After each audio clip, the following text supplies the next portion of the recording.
नमस्कार दोस्तों, स्वागत है आप सभी का आपके अपने YouTube चैनल प्रभात एग्जाम पर। और मैं हूं आपके साथ भारती गुलाब। तो अगर आप किसी कॉम्पिटिटिव एग्जाम की तैयारी कर रहे हैं, जैसे बैंकिंग या रेलवे या कोई स्टेट पीसीएस या फिर यूपीएससी, तो ये वीडियो आपके लिए काफ़ी इंपॉर्टेंट होने वाली है, क्योंकि आज इस वीडियो में हम पॉलिटी की एक महत्वपूर्ण टॉपिक पर बात करने जा रहे हैं, जिसका नाम है भारतीय संसद।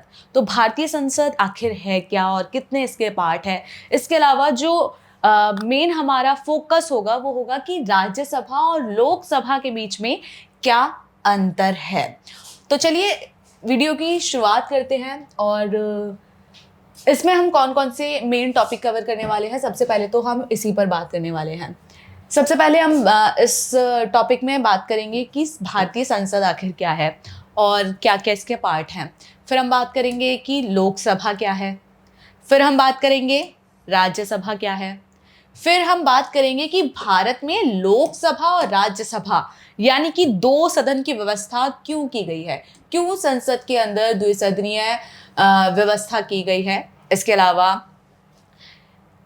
लोकसभा का निर्माण जो है किस आर्टिकल के तहत किया जाता है, राज्यसभा का जो व्याख्या या व्यवस्था की गई है किस आर्टिकल के तहत की गई है, यानी कि महत्वपूर्ण अनुच्छेदों को हम समझेंगे। इसके अलावा राज्यसभा लोकसभा इनके जो मंत्री हैं, सांसद हैं, उनका कार्यकाल क्या है, इस पर हम चर्चा करेंगे। इसके अलावा जो मैंने आपको पहले ही बताया कि वो जो टॉपिक है वो है हमारा लोकसभा और राज्यसभा के बीच में अंतर, क्योंकि मोस्टली कंफ्यूजन लोगों के अंदर इसी टॉपिक से होती है। अक्सर लोग राज्यसभा और लोकसभा को एक ही समझ लेते हैं, यानी कि पार्लियामेंट समझ लेते हैं। वो डिफरेंस नहीं कर पाते कि इन दोनों में क्या अंतर है। इन दोनों में काफ़ी बड़े अंतर है, जिन्हें जानना एक एस्पिरेंट के लिए बहुत ज़रूरी है। तो चलिए बिना देरी करे शुरुआत करते हैं अपने इस वीडियो की। संसद भारतीय पार्लियामेंट को कहा जाता है। इसके 3 मुख्य अंग होते हैं। सबसे पहला होता है राष्ट्रपति, दूसरा लोकसभा और तीसरा राज्यसभा। लोकसभा और राज्यसभा इनको बोला जाता है सदन। अगर पूछा जाए आपसे कि संसद के कितने सदन हैं, तो संसद के सदन हैं 2, राज्यसभा और लोकसभा। और इसके अलावा अगर पूछा जाए कि संसद कितने हिस्सों से मिलकर बनी होती है, या पूछा जाए कि संसद के कितने अंग हैं, तो वो आते हैं आपके 3, जिसमें है राष्ट्रपति, लोकसभा और राज्यसभा। अब राज्यसभा और लोकसभा के अलावा इन दोनों को एक अलग रखा जाता है और राष्ट्रपति को अलग रखा जाता है। राष्ट्रपति को संसद का अभिन्न अंग कहा जाता है। अभिन्न क्यों कहा जाता है, इसको समझते हैं। जैसे कि अभी हाल ही की बात करें कि अभी लोकसभा और राज्यसभा में रिसेंट अगर कोई बिल पास हुआ है तो वक्फ बोर्ड है, यानी कि उसमें क्या हुआ था, पहले उसको लोकसभा में पेश किया गया था। लोकसभा के अंदर वो बिल वक्फ बिल अच्छे बहुमत से पारित हुआ था, फिर उसको भेज दिया गया राज्यसभा में, वहां भी वो भारी बहुमत के साथ पारित हुआ। माफ कीजिएगा, गलत लिख दिया, भारी बहुमत के साथ पारित हुआ, यानी कि वक्फ बिल लोकसभा और राज्यसभा दोनों में पारित हो गया। लेकिन वो अभी भी एक बिल का बिल है, वो एक लॉ नहीं बना, क्योंकि उस पर अभी तक किसके सिग्नेचर नहीं हुए, राष्ट्रपति के। यानी कि लास्ट में इन दोनों में पारित होने के बाद उसे द्रौपदी मुर्मू के पास भेजा गया था। जब उन्होंने उस पर सिग्नेचर किए उसके बाद ही वो बिल बना। यानी कि आप सोचिए, काफी संख्या में सांसद लोकसभा में भी होते हैं और काफी संख्या में सांसद राज्यसभा के अंदर भी होते हैं, लेकिन उनकी इतनी वैल्यू नहीं है जितनी की राष्ट्रपति की है। और राष्ट्रपति को भारत का प्रथम व्यक्ति भी कहा जाता है। तो आप समझिए इस बात को, क्यों राष्ट्रपति को अभिन्न अंग कहा जाता है, क्योंकि इतने सारे सांसद के बावजूद, इतने सारे लोगों के बिल पास करने के बावजूद भी वो बिल कानून नहीं बन सकता, क्योंकि जब तक उस पर राष्ट्रपति अपने सिग्नेचर नहीं कर सकता। अगर मान लीजिए कि कोई कानून लोकसभा से भी पारित हो गया, राज्यसभा से भी पारित हो गया और उस पर राष्ट्रपति ने सिग्नेचर नहीं किए तो वो बिल नहीं माना जाएगा। कुछ साल पहले की बात है, एक बिल पेश किया गया था राज्यसभा और लोकसभा के अंदर कि सांसदों की सैलरी इंक्रीज कर दी जाए, तो लोकसभा में भी पारित हो गया था वो और राज्यसभा में भी। लेकिन जब वो राष्ट्रपति के पास गया तो राष्ट्रपति ने वो बिल अभी तक वापस नहीं किया। क्या राष्ट्रपति के पास ऐसा अधिकार है कि वो बिल को वापस ना करे? तो इसका जवाब है हाँ। राष्ट्रपति के पास एक शक्ति होती है जिसका नाम है पॉकेट विटो। पॉकेट विटो, इसका मतलब होता है कि राष्ट्रपति अगर चाहे तो किसी बिल को या तो इन दोनों के पास वापस भेज सकता है कि वो इस पर वापस से विचार करें, और या फिर वो इन्हें संशोधन के लिए वापस भेज सकता है कि जो आपने बिल पास किया है उसमें संशोधन करके लेके आए। या फिर राष्ट्रपति को लगता है कि नहीं, ये बिल पारित होने लायक नहीं है, तब राष्ट्रपति अपनी इस शक्ति का उपयोग करता है पॉकेट विटो का, और उस बिल को अनंत काल के लिए या अनिश्चित काल के लिए अपने पास रख लेता है और उस पर सिग्नेचर नहीं करता। इसलिए राष्ट्रपति को संसद का अभिन्न अंग कहा जाता है। आई होप ये आपको क्लियर हो गया होगा कि राष्ट्रपति को अभिन्न अंग क्यों कहा जाता है। अब आर्टिकल की अगर मैं बात करूं तो ये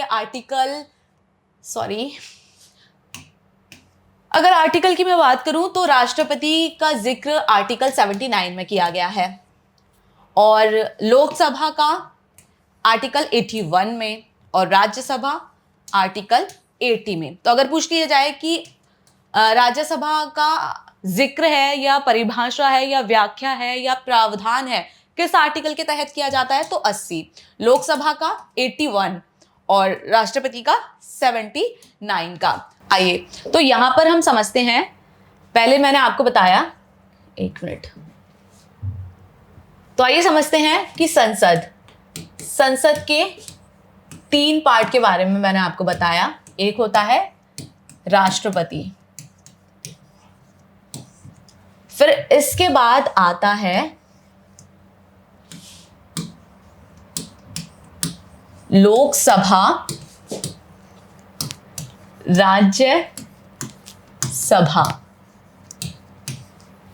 राष्ट्रपति के बारे में बताया जाता है 79 में, और लोकसभा 81 और राज्यसभा आर्टिकल 80।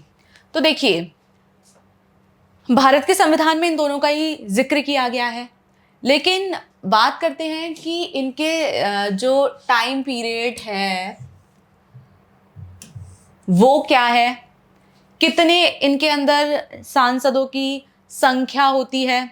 सबसे पहले हम बात करते हैं सांसदों की। तो लोकसभा के अंदर सांसद हैं 550 और राज्यसभा के अंदर सांसद हैं 250। लेकिन क्या है कि आप सभी जानते होंगे कि अगर भारत का इधर ये मैप देखा जाए यहाँ से, तो ये पाकिस्तान है, यानी कि POK,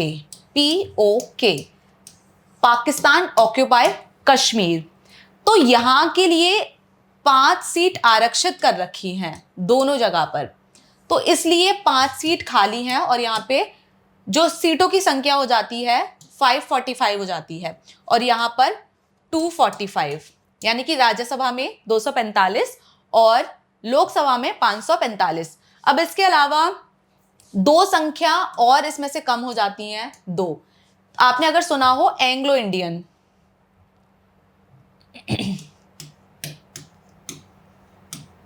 एंग्लो इंडियन। अब आप सोच रहे होंगे कि ये एंग्लो इंडियन क्या है।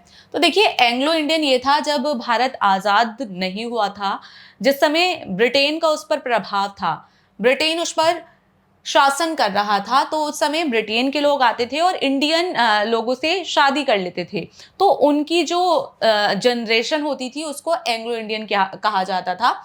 और इसी के लिए लोकसभा के अंदर 2 सीट रिजर्व की गई थी। तो वो 2 सीट अब हटा दी गई हैं क्योंकि 1947 में ब्रिटिशर्स यहाँ से चले गए थे। तो अगर उनके वंशज अगर जो थे, उनके सॉरी जो उनकी नई जनरेशन थी, नई पीढ़ी थी, तो वो आज के टाइम पर काफ़ी बुजुर्ग हो गए होंगे, यानी कि आने वाली पीढ़ी अब एंग्लो इंडियन पूर्णता नहीं होगी। तो इसलिए इन 2 सीटों को यहाँ से हटा दिया गया है और अब सीटों की संख्या हो गई है 543। तो अगर हाल ही की अगर बात की जाए कि लोकसभा में कितनी सीटों पर चुनाव होता है, तो 543 पर, और राज्यसभा के अंदर 245, और इसके अंदर भी 12 लोगों को मनोनीत किया जाता है। अब मनोनीत क्या है, इसके बारे में मैं आपको आगे बताऊंगी। मैं उम्मीद करती हूँ कि इतना आपको समझ में आ गया होगा। तो जैसा कि मैंने आपको बताया कि एक राज्यसभा है, एक लोकसभा है, तो अब इनके सीटों की संख्या मैंने आपको बता दी कि राज्यसभा के अंदर में फिलहाल 250 है और यहाँ पर 545 है। तो लेकिन ये सोचा है आपने कि इतनी ही संख्या क्यों फिक्स की गई है? तो इसके पीछे भी एक बड़ी वजह है। ऐसा कहा जाता है कि भारत में प्रत्येक 10 लाख पर, यानी कि 10 लाख की जनरेशन पर, 10 लाख की आबादी पर एक सीट तय की गई है। यानी कि उस समय 1971 में जनगणना हुई थी और उसी के आधार पर लोकसभा के अंदर इतनी सीटें हैं और राज्यसभा के अंदर इतनी सीटें हैं। और अब आप सोच रहे होंगे कि जनसंख्या जो है वो तो दिन पर दिन बढ़ती जा रही है, तो क्या ये जो संख्या है 250 और 545 ये बरकरार जाएगी या आगे बढ़ेगी? तो इसका जवाब है कि ये आगे बढ़ेगी। 2026 में जनगणना फिर से की जाएगी। जनगणना के इसी जनगणना के आधार पर जो सीटों की संख्या है वो बढ़ा दी जाएगी और इसका जिक्र किया गया है हमारे आर्टिकल 82 में। इसमें कहा गया है जनगणना समायोजन, यानी कि इसके तहत कहा गया है कि आप मान लीजिए कि यूपी है, यूपी के अंदर इस समय कोई जनसंख्या, मान लीजिए, मैं एक मानने के तौर पर कह रही हूं कि 10 लाख है, 10 लाख है, तो यहां से सीट कितनी होगी? 1 होगी। लेकिन वहीं 8-10 साल के अंदर ये बढ़कर 20 लाख हो गई, तो सीट आने वाले साल में 1 और बढ़ जाएगी, यानी कि 2 सीट हो जाएंगी, 2 सीट हो जाएंगी। लेकिन वहीं अगर जनसंख्या इसकी कम हो जाती है, मान लीजिए कि पहले 20 लाख थी, अब बाद में वो घटकर कुछ सालों के बाद 10 लाख हो गई, तो इनकी सीट की संख्या 1 कम हो जाएगी। यहां 2 थी, लेकिन कुछ सालों के बाद वो संख्या घटकर 1 रह जाएगी। तो आपको समझ में आ गया होगा कि जनगणना समायोजन का क्या मतलब है, कि यानी कि जितनी भी हमारे संविधान के अंदर सीट हैं संसद के अंदर, तो उनमें कम ज्यादा होने का प्रावधान है और ये 2026 से पहले नहीं बढ़ाई जाएगी। और अगर पूछा जाए कि किस जनगणना के आधार पर ये संख्या फिक्स की गई थी, तो 1971 में, और अब जो चेंजेस आएंगे वो 2026 के बाद आएंगे। ये आपकी लोकसभा और ये आपकी राज्यसभा। तो इनके वोटिंग की बात करते हैं कि इनमें वोट कैसे किया जाता है।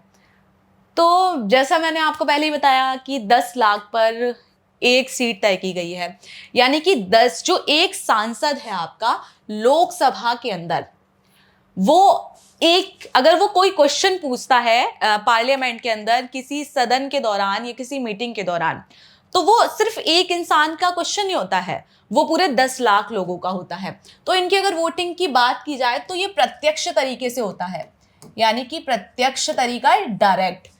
भारत के लोग जो होते हैं 80 से प्लस एज जिनकी होती है, वो लोकसभा के लिए डायरेक्टली वोट कर सकते हैं। लेकिन वहीं अगर हम राज्यसभा की बात करें, आपने अगर नोटिस किया होगा कि लोकसभा के वोट तो आप लोगों ने दिए होंगे, लेकिन क्या कभी आपने राज्यसभा के वोट दिए हैं? नहीं दिए होंगे, क्योंकि इसके वोटिंग जो होती है वो अप्रत्यक्ष होती है, यानी कि इनडायरेक्ट होती है। इसमें क्या होता है कि जो सांसद हमने पहले ही चुन रखे हैं राज्य सरकार के अंदर जो हमारी राज्य सरकारें होती हैं, विधानसभा, विधान परिषद वगैरह, तो उनके सांसद जो होते हैं, उनके जो मंत्री होते हैं, तो वो लोग डायरेक्ट राज्यसभा के सांसदों का चयन करते हैं। और इसमें मैंने अभी आपको बताया था कि जो सारे सदस्य हैं, सांसद हैं, उनकी वोटिंग डायरेक्ट होती है। लेकिन वहीं मैंने आपको एक और चीज बताई थी कि 12 सदस्य ऐसे हैं जिनका चयन जनता के द्वारा नहीं किया जाता है। ये 12 सदस्यों का चुनाव किया जाता है डायरेक्ट राष्ट्रपति के द्वारा। राष्ट्रपति गृह मंत्रालय से बोलते हैं कि 12 लोगों को चुनाव करना है। भारत के अंदर जो भी ख्याति प्राप्त लोग हों, ख्याति मीन्स काफी पॉपुलर हो, जैसे मान लीजिए सचिन तेंदुलकर को जो है वो सांसद हैं लोकसभा के, और जैसे कि उनको क्यों लिया गया, क्योंकि वो क्रिकेट के जगत में खेल से जुड़े हुए हैं, एक जानी मानी हस्ती है। ऐसे ही कई और भी सांसद हैं, जैसे कि आप बिहार से ले लीजिए मनोज तिवारी, उनको भी इसी आधार पर मनोनीत किया गया है। तो ऐसे ही जो भी लोग पॉपुलर होते हैं, किसी सांस्कृतिक क्षेत्र से जुड़े होते हैं, या तो वो बहुत ज़्यादा इंटेलिजेंट हों, या इसरो में काम कर चुके हों, वो बौद्धिक अगर देखा जाए तो काफ़ी इंटेलिजेंट हों, इसके अलावा या तो वो डांस में अच्छे हों, या सिंगिंग में अच्छे हों, या कोई म्यूज़िक कंपोज करने में या किसी और चीज़ में वो अच्छे हैं, तो उनको डायरेक्ट राष्ट्रपति के द्वारा मनोनीत किया जाता है। बाकी लोगों को चयनित किया जाता है और इनको मनोनीत किया जाता है। और राज्यसभा के लोगों को मैंने बताया आपको कि अप्रत्यक्ष इसका वोटिंग की जाती है। अब बात करते हैं इनके कार्यकाल की, तो इनका कार्यकाल 5 साल का होता है और इनका कार्यकाल 6 साल का होता है। तो इसमें क्या होता है, ये अस्थाई सदन होता है, अस्थाई, और ये स्थायी सदन होता है। क्या होता है इसे अभी समझते हैं। ये आपका लोकसभा और ये राज्यसभा। मैंने बताया कि अस्थायी और स्थायी सदन को बोला जाता है। पहले तो एक बार मैं आपको बता देती हूँ कि यहाँ पर पहले मैंने बता दिया कि यहाँ पे वोटिंग प्रत्यक्ष तरीके से होती है और यहाँ पे अप्रत्यक्ष तरीके से, और ये जनता का प्रतिनिधित्व करते हैं, यानी कि जनता के द्वारा चुने जाते हैं। तो इसको, ये लोकप्रिय सदन इसको कहा जाता है, लोकप्रिय, और इसमें वोटिंग प्रत्यक्ष होती है, और इसको निम्न सदन इसको कहा जाता है। और इसके अलावा राज्यसभा को कहा जाता है उच्च सदन।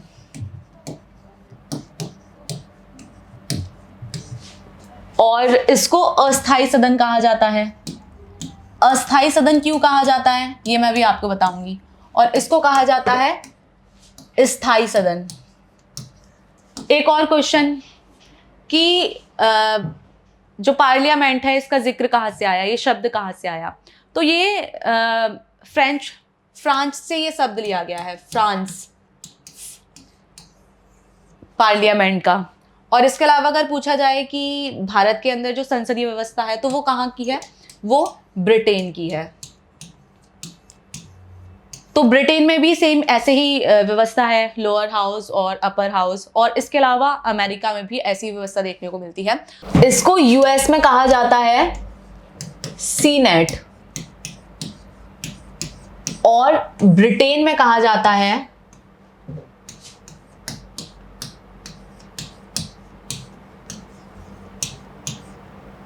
House of Lord.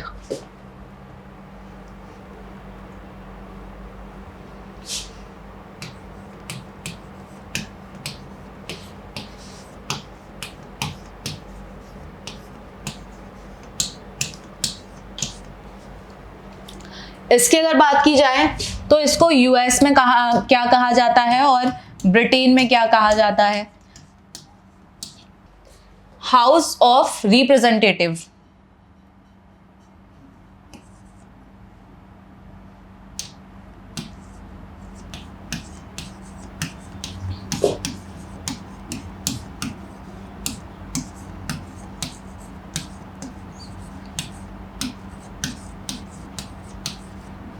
और ब्रिटेन में कहा जाता है हाउस ऑफ कॉमन। तो आप समझ ही गए होंगे कि इनको किन किन नामों से बोला जाता है, क्योंकि कभी कभी ऐसा क्वेश्चन पूछ लिया जाता है कि ब्रिटेन में लोकसभा को किस नाम से जाना जाता है, तो हाउस ऑफ कॉमन के नाम से जाना जाता है। अमेरिका के अंदर हाउस ऑफ रिप्रेजेंटेटिव के नाम से जाना जाता है। राज्यसभा को यूएस में किस नाम से जानते हैं, सीनेट के नाम से जानते हैं। और उच्च सदन यानी कि राज्यसभा को ब्रिटेन के अंदर किस नाम से जानते हैं, तो हाउस ऑफ लॉर्ड के नाम से जानते हैं। और पार्लियामेंट शब्द कहाँ से लिया गया, फ्रांस से लिया गया। और पार्लियामेंट की व्यवस्था इंडिया के अंदर किस आधार पर की गई, तो ब्रिटेन की पार्लियामेंट के आधार पर की गई है। और ब्रिटेन में अगर बात करें, राष्ट्रपति की जगह पर होता है, वहां पर क्वीन का शासन होता है। ठीक है, तो अब मैं अस्थाई और स्थाई उसके बारे में आपको बता रही हूँ कि इसको अस्थाई क्यों कहा जाता है और उसको स्थाई क्यों कहा जाता है।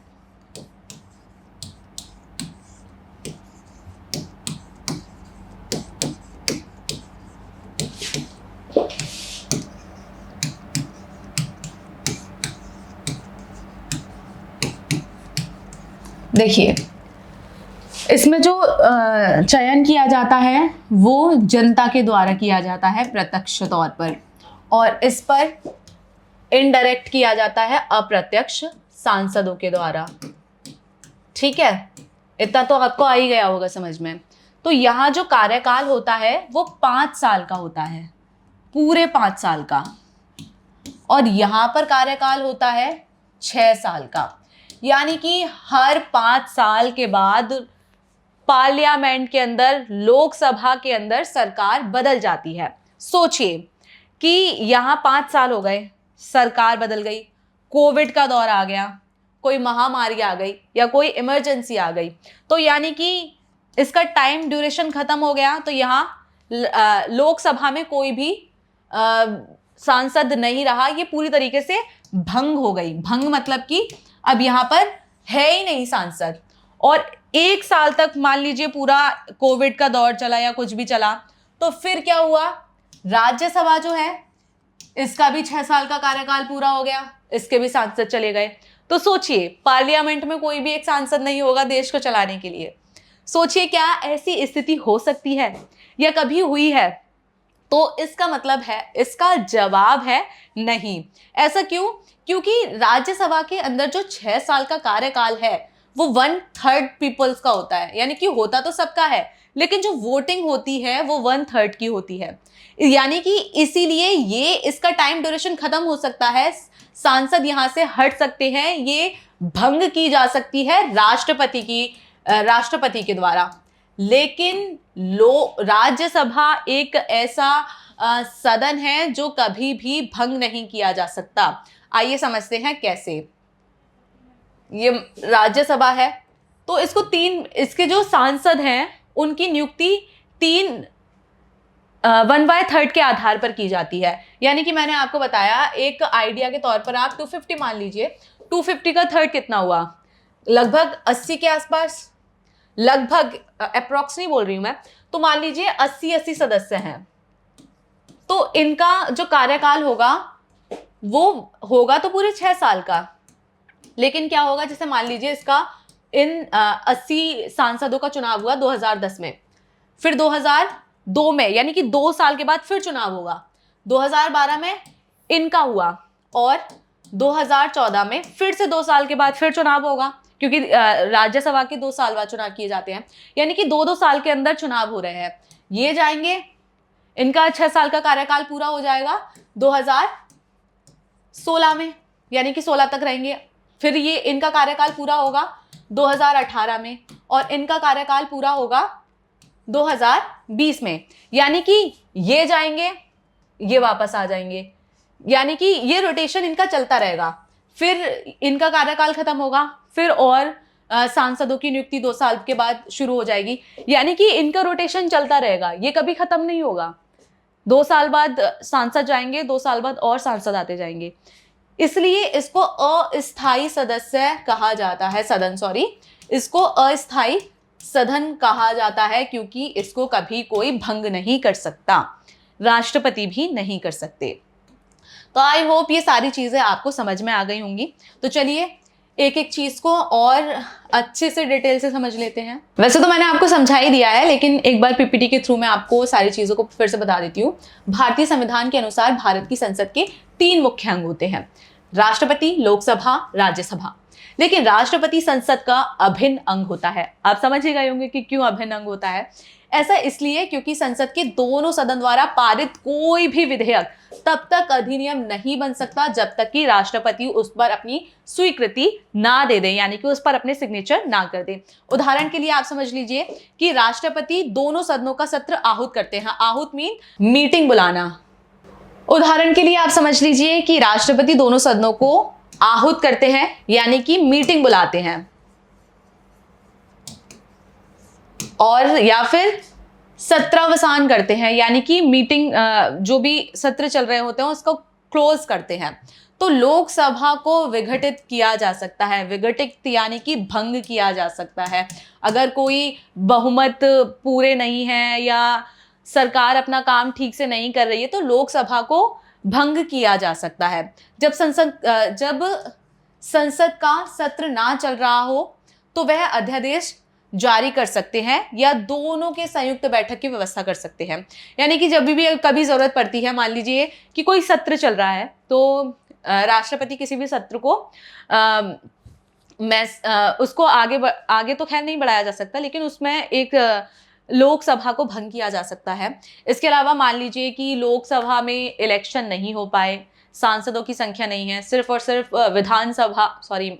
राज्यसभा के सांसद हैं, तो ऐसे में अगर जरूरत पड़ी किसी बिल को बनाने के लिए तो वो बिल राष्ट्रपति द्वारा एक अध्यादेश जारी किया जाता है। ये रहा अध्यादेश। कौन से आर्टिकल के तहत किया जाता है? तो 143 इस आर्टिकल के तहत जारी किया जाता है अध्यादेश, और एक नियम लागू कर दिया जाता है राष्ट्रपति के कहने पर। यानी कि इतनी पावर होती है भारत के राष्ट्रपति के पास। तो लोकसभा के अगर गठन की बात की जाए तो ये 17 अप्रैल 1952 को इसका गठन किया गया था, और भारत के संविधान द्वारा आवंटित सदन की अधिकतम संख्या, ठीक है, इसमें से मनोनीत किए हुए लोगों को हटा दिया जाए। पहले ये संख्या 552 ही थी, लेकिन अब 2 मनोनीत जो एंग्लो इंडियन थे उनको हटा दिया गया तो 550 है, और शुरुआत में ये 500 थी। वर्तमान में इसकी संख्या है 543, जो अधिकतम 543 निर्वाचित सदस्यों के चुनाव के लिए बनती है। यानी कि इतने सीटों पर अभी भी चुनाव किया जाता है। और इसके बारे में मैं आपको बता ही चुकी हूँ सीट के बारे में कि कितनी कैसे थी। अब बात करते हैं हम राज्यसभा की। तो राज्यसभा स्थायी सदस्य है, मैंने पहले ही बताया आपको, और इसमें जो 1/3 सदस्य हैं वो प्रत्येक दूसरे वर्ष में सेवानिवृत्त हो जाते हैं, यानी कि उनका कार्यकाल समाप्त हो जाता है, वो रिटायर हो जाते हैं। और राज्यसभा के जो सदस्यों का कार्यकाल है वो मिनिमम क्या 6 साल का ही होता है, और ये सदन निरंतर चलता रहता है। निरंतर कैसे चलता रहता है? मैंने अभी आपको बताया कि 1/3 का एक कॉन्सेप्ट इसमें फॉलो किया जाता है, और जो भी लास्ट में जो सेवानिवृत्त हो जाते हैं वो बाद में फिर से चुनाव लड़ सकते हैं और बाद में फिर राज्यसभा का हिस्सा बन सकते हैं। अब हम बात करेंगे कि भारत के अंदर ये द्विसदनीय व्यवस्था क्यों की गई थी, क्या इसके पीछे कॉन्सेप्ट था। तो मैं पहले भी आपको बता चुकी हूँ कि इसके पीछे का कॉन्सेप्ट यही था कि जब भारत के अंदर ब्रिटेन का शासन चल रहा था तो भारत के अंदर ऐसी व्यवस्था चल रही थी कि 2 सदन वहाँ पर चल रहे थे ब्रिटेन में। जैसे मैंने पहले ही बताया, द हाउस ऑफ लॉर्ड और द हाउस ऑफ रिप्रेजेंटेटिव। तो अब बात करते हैं कि भारत के अंदर क्या कारण रहे कि भारत में द्विसदनीय व्यवस्था की गई। तो इसका मेन रीज़न, अगर ऐतिहासिक कारण अगर हम देखते हैं तो वो यही है कि भारत में द्विसदनीय विधायिका की अवधारणा ब्रिटिश शासन के दौरान शुरू हो गई थी। 1947 में जब भारत को स्वतंत्रता मिली तो संविधान निर्माताओं ने इसी को बरकरार रखा। इसके अलावा एक राजनीतिक कारण भी है। राजनीतिक कारण क्या है कि राज्य केंद्र के अनुचित हस्तक्षेप के खिलाफ राज्यों के हितों की रक्षा करके संघीय संतुलन बनाए रखती है। यानी इसका मतलब यह है कि जो लोकसभा के अंदर सांसद हैं वो तो जनता के द्वारा चुने जाते हैं और राज्यसभा के अंदर राज्यों से चुनकर आते हैं। तो ये क्या करते हैं, ये प्रत्येक राज्य को पार्लियामेंट के अंदर प्रेजेंट करते हैं। तो इससे क्या होता है कि राज्य के हितों की रक्षा होती है। अगर केंद्र सरकार, अगर केंद्र पर ही देखा जाए, अगर केंद्र पर फोकस करे तो केंद्र ऐसी नीति बनाएगी जिसमें ज़्यादा से ज़्यादा फायदा केंद्र को हो सकता है कि उसकी नीतियों में कहीं ना कहीं राज्य के अधिकारों का हनन हो जाए। तो इसलिए इसमें दो पार्ट्स किए गए हैं, दो सदन बनाए गए हैं कि राज्य के हितों का संरक्षण किया जा सके। अब बात करते हैं इस पर व्यवहारिक क्या कारण है। तो देश हमारा जो है, आप सभी जानते हैं कि कितना विशाल है, कितनी विविधता इसके अंदर पाई जाती है। तो इसी के आधार पर इसमें दो सदन किए गए हैं कि सभी राज्यों के या देश के जो भौगोलिक क्षेत्र हैं उनके हितों की यहाँ पे रक्षा की जा सके या उनका प्रतिनिधित्व किया जा सके। चलिए अब समझते हैं इन दोनों के बीच के मेन डिफरेंट को कि क्या लोकसभा और राज्यसभा के अंदर डिफरेंट है और जिनसे कॉम्पिटिटिव एग्जाम में क्वेश्चन पूछे जाते हैं। वैसे तो ये पूरा टॉपिक ही इम्पॉर्टेंट है। तो भारतीय संविधान ब्रिटेन की पद्धति पर आधारित है, मैं बता ही चुकी हूँ आपको कई बार। इसमें राजा या रानी का शासन हुआ करता है, क्योंकि अभी भी देखो एलिजाबेथ प्रथम, एलिजाबेथ द्वितीय, तो क्राउन का शासन ब्रिटेन में चलता है। वहाँ हाउस ऑफ लॉर्ड है, ऊपरी सदन जिसको कहा जाता है, हाउस ऑफ कॉमन्स है जिसको निचला सदन कहा जाता है। अमेरिका में भी मैंने बताया आपको कि ऐसी व्यवस्था है। तो अमेरिकी राष्ट्रपति कांग्रेस का एक महत्वपूर्ण अंग नहीं है, यानी कि पार्लियामेंट हमारे यहाँ बोला जाता है और ब्रिटेन में भी पार्लियामेंट कहा जाता है, लेकिन अमेरिका के अंदर उसको पार्लियामेंट नहीं, कांग्रेस कहा जाता है। तो राष्ट्रपति उसका मुख्य अंग नहीं है। और अमेरिका में विधान मंडल को कांग्रेस के नाम से जाना जाता है, और जो उसके पार्ट हैं, ऊपरी सदन है, उसको सीनेट कहा जाता है, और जो निचली सदन है उसको हाउस ऑफ रिप्रेजेंटेटिव कहा जाता है। सरकार की संसदीय पद्धति में विधायी व कार्यकारी अंगों में परस्पर निर्भरता पर बल दिया जाता है। भारत में संसद में राष्ट्रपति ब्रिटेन की संसद में क्राउन की तरह है, वहीं दूसरी तरफ राष्ट्रीय पद्धति वाली सरकार जैसे कि अमेरिका में विधायी और कार्यकारी अंगों के पृथक्करण पर बल दिया जाता है। इसलिए अमेरिकी राष्ट्रपति कांग्रेस का घटक नहीं माना जाता है। चलिए अब आगे बढ़ते हैं। अब बात करते हैं इनके मेन अंतर की। राज्यसभा को उच्च सदन कहा जाता है, लोकसभा को निम्न सदन कहा जाता है। राज्यसभा भारतीय संघ और राज्य और केंद्र, यानी कि भारतीय जो राज्यसभा है वो संघ यानी कि पूरा यूनियन, पूरा देश, और उनके राज्य और केंद्र शासित प्रदेशों के प्रतिनिधित्व करती है। समझ गए होंगे आप, मैंने पहले भी समझाया है आपको। और लोकसभा पूरे भारत का प्रतिनिधित्व करती है।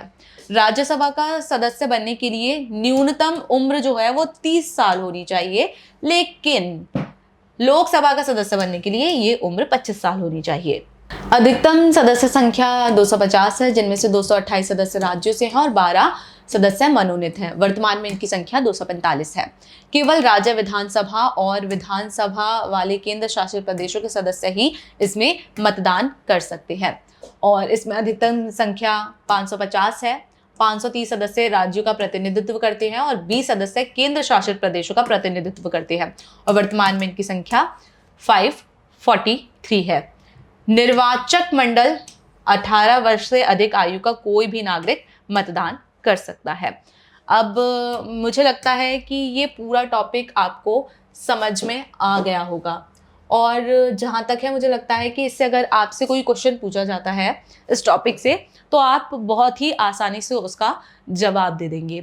और अगर आप किसी भी कॉम्पिटिटिव एग्जाम की तैयारी कर रहे हैं तो ये चैनल आपके लिए काफ़ी हेल्पफुल होने वाला है, क्योंकि अगर आपने देखा होगा कि एग्जाम्स में करंट अफेयर्स से काफ़ी क्वेश्चंस पूछे जाते हैं। तो अपने इस चैनल पर हम करंट अफेयर्स की वीडियोस भी लेकर आते रहते हैं, तो उनसे आप करंट अफेयर्स से अपडेट रह सकते हैं और आपकी तैयारी इससे काफ़ी बेटर हो सकती है।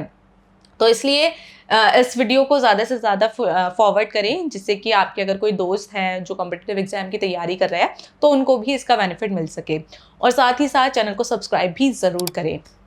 तो आपसे फिर होगी मुलाकात ऐसे ही किसी इंटरेस्टिंग टॉपिक के साथ।